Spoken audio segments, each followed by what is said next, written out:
All right, so for section 5.3, we're going to talk about solving trig equations. So we've been using identities, and then in 5.2 we verified those identities. Now we want to use those identities to be able to solve for equations that have trig functions in them. So we're essentially solving for x. Okay.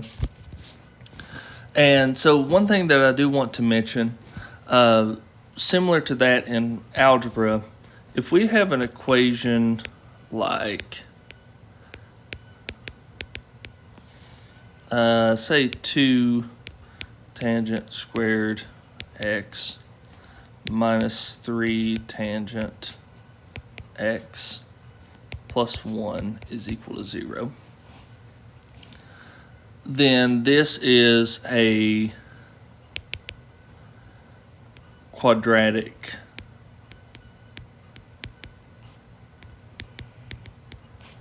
trig equation.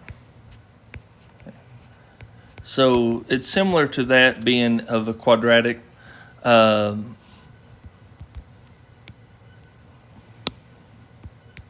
algebra.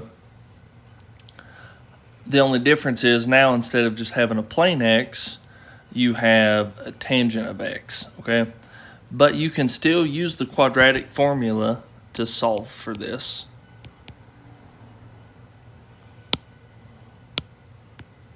The same as you would in algebra. And the quadratic formula is negative b plus or minus the square root of b squared minus 4ac all divided by 2a. And when I say a, b, and c, I'm talking ax squared plus bx plus c is equal to 0. So you can still plug in for each of those, and what you will find is if you did this, you would then get the tangent of x is equal to some number, right? And then you could use the trig identity to solve that. All right. So let me just show you a couple examples of some solving with using trig with some trig equations here. So let's say we'll say for example 1. Let's have 9 secant of x minus 18 is equal to 0. Okay, so just like with algebra, all we're trying to do is solve for x, but we have this one extra step with this trig in here. So I'm going to add 18 over. So I have 9 secant x equals 18. Okay. Then I'm going to divide over by 9. And I say that the secant of x is equal to 2. Okay.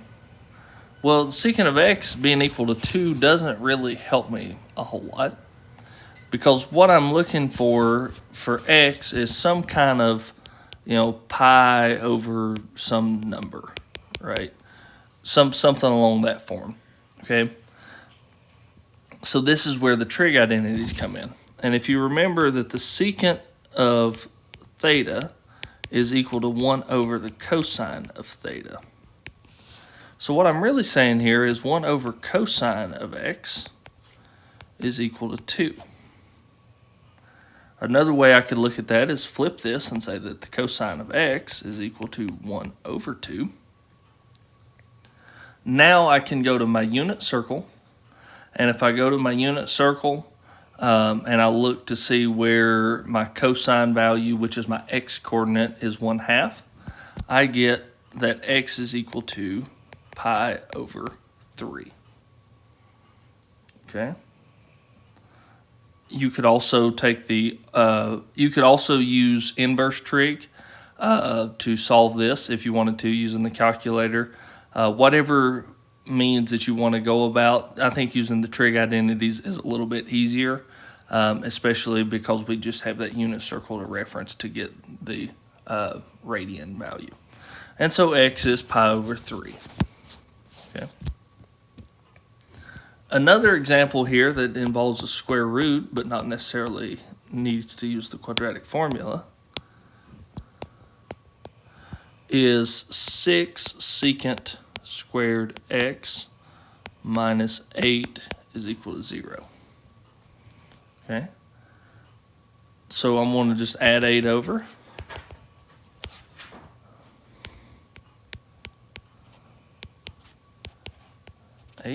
Divide by 6, and I get that the secant squared of x is equal to, I'm going to say 4 over 3.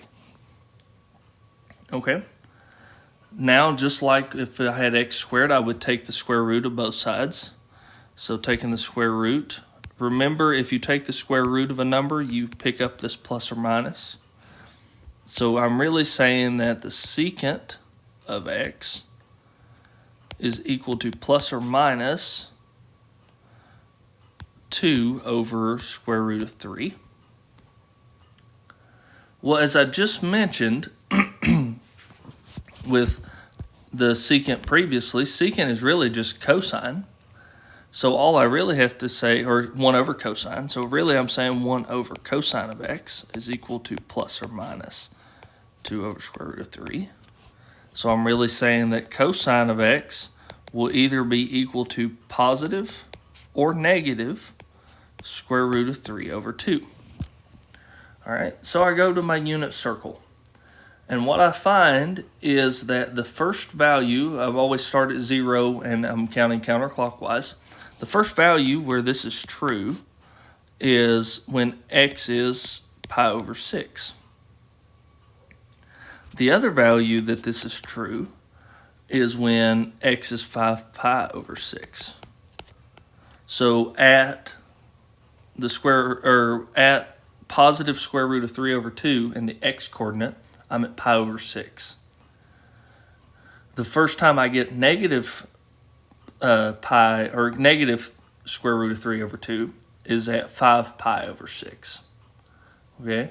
However, because cosine, like many other trig functions, is periodic, I have to account for all the possibilities. Because if I go to 7 pi over 6, I also get negative 3 over 2. If I go to 11 pi over 6, I get a positive square root of 3 over 2. So what I am going to do to say that is the difference between pi over 6 and 7 pi over 6 is just pi. But I could go around the circle an n number of times. So I'm going to use n as an arbitrary integer. So no matter what I plug in for n, I'm going to get a positive or negative square root of 3 over 2 with pi over 6. The same way I'm going to go over here with 5 pi over 6, and I'm going to plug in an arbitrary n for that value also, because 11 pi over 6, 17 pi over 6, 23 pi over 6, and so on will all result in that plus or minus square root of 3 over 2. And so these are your answers, okay? And the homework asks that you just separate it with a comma, so your answer will look like this. Pi over 6 plus n pi, 5 pi over 6 plus n pi, okay? So if you do have any questions on solving these, please let me know. Again, it's just thinking about the trig identity. It's almost like solving a puzzle. Okay, so if you have any questions, please let me know and have a great rest of your day.